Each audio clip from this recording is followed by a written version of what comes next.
आज स्कूल में मेरा दिन कुछ अच्छा नहीं रहा। टीचर ने मुझसे कुछ सवाल पूछे जिनके जवाब मुझे बिल्कुल नहीं आते थे। जब मैं जवाब नहीं दे पाई तो मेरी कक्षा के कुछ बच्चे मुझ पर हंसने लगे। मुझे बहुत बुरा लगा। घर वापस आकर सीधे दादी के पास चली गई।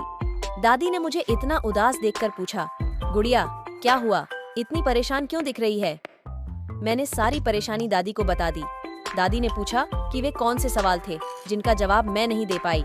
मैंने बताया कि मुझे जीके सामान्य ज्ञान बहुत मुश्किल लगता है और मैं इंडिया गेट और गेटवे ऑफ इंडिया में अंतर नहीं बता पाई। दादी ने मुस्कुराते हुए मुझे समझाया कि इंडिया गेट एक युद्ध स्मारक है जो दिल्ली में स्थित है। यह उन वीर जवानों की याद में बनाया गया है जो युद्ध में शहीद हुए थे। गेटवे ऑफ इंडिया तो मुंबई में है। ये एक ऐतिहासिक इमारत है जहाँ से पहले बहुत सारे जहाज आते जाते थे। फिर दादी ने मुझे भारत की और भी बहुत सी खूबसूरत और ऐतिहासिक इमारतों के बारे में बताया। सुनते ही मेरे मन में उन सभी जगहों को देखने की इच्छा जाग उठी। दादी ने मेरी हर एक इच्छा का जवाब दिया और मुझे बहुत कुछ नया सिखाया। अब मैं बिल्कुल उदास नहीं हूँ। दादी ने न सिर्फ मुझे समझाया बल्कि मेरे लिए मेरी पसंद की मिठाई भी बनाई। दादी मुझसे बहुत प्यार करती हैं और मैं भी उनसे बहुत प्यार करती हूँ। दादी ने मुझसे कहा, चलो एक काम करते हैं, मैं तुम्हें कुछ तस्वीरें दिखाती हूँ और तुम मुझे बताना कि तुमने इन इमारतों के बारे में क्या क्या सीखा। मैं झट से तैयार हो गई। दादी ने मुझे ताजमहल की एक खूबसूरत तस्वीर दिखाई। मैंने तुरंत पहचान लिया। ये तो ताजमहल है ना दादी, शाहजहां ने अपनी बेगम मुमताज की याद में इसे बनवाया था। दादी खुश हो गई। बहुत अच्छा गुड़िया, अब ये बताओ ये कौन सी इमारत है? अगली तस्वीर लाल किले की थी। इसे भी मैंने पहचान लिया। ये है लाल किला दिल्ली में, इसे भी मुगलों ने बनवाया था। इस तरह दादी मुझे एक एक करके हवा महल, खजुराहो के मंदिर, कोणार्क सूर्य मंदिर, कई इमारतों के बारे में बताती रही। इतना ही नहीं, दादी ने इन इमारतों से जुड़ी कहानियां भी मुझे सुनाई, जिससे मुझे वह जगह और भी दिलचस्प लगने लगी। तभी दादी ने कहा, गुड़िया चलो शाम की चाय पीते हैं। हम दोनों बरामदे में आकर बैठ गए। दादी ने चाय के कप देते हुए हंसकर कहा, तो आज मेरी गुड़िया ने बहुत कुछ नया सीखा। मैं भी मुस्कुराई और बोली, जी दादी।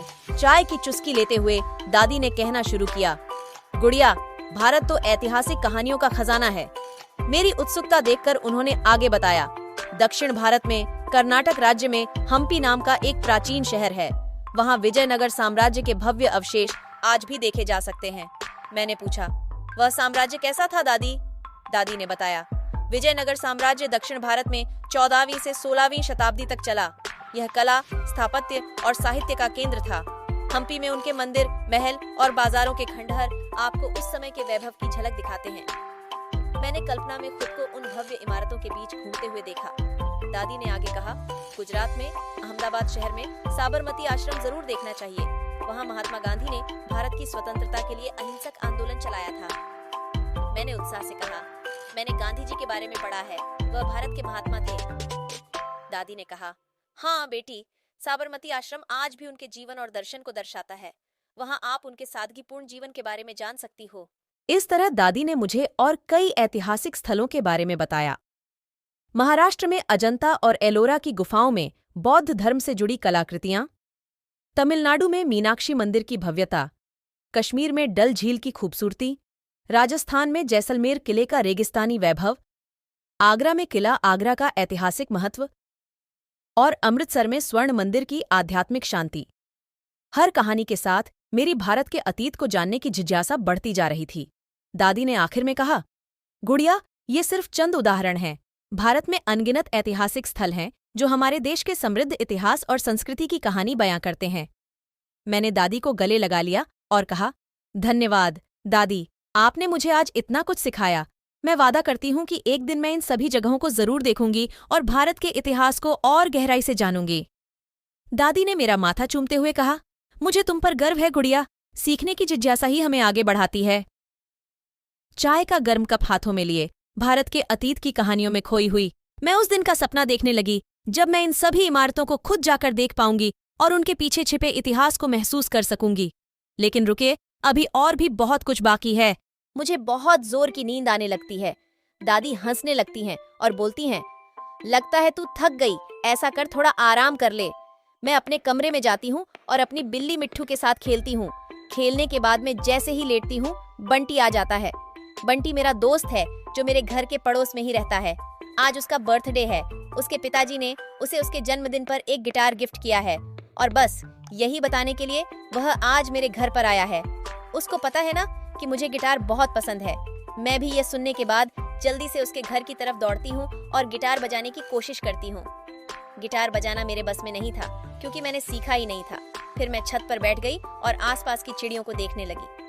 अचानक कि मुझे एहसास हुआ कि इस खेल कूद में मैं पढ़ाई को मिस तो नहीं कर रही, क्योंकि कल मुझे फिर से जवाब देना है। अगर टीचर ने मुझे कुछ पूछ लिया और मैं नहीं बता पाई तो मुझे कितनी शर्मिंदगी होगी। फिर मुझे दादी माँ का ख्याल आया।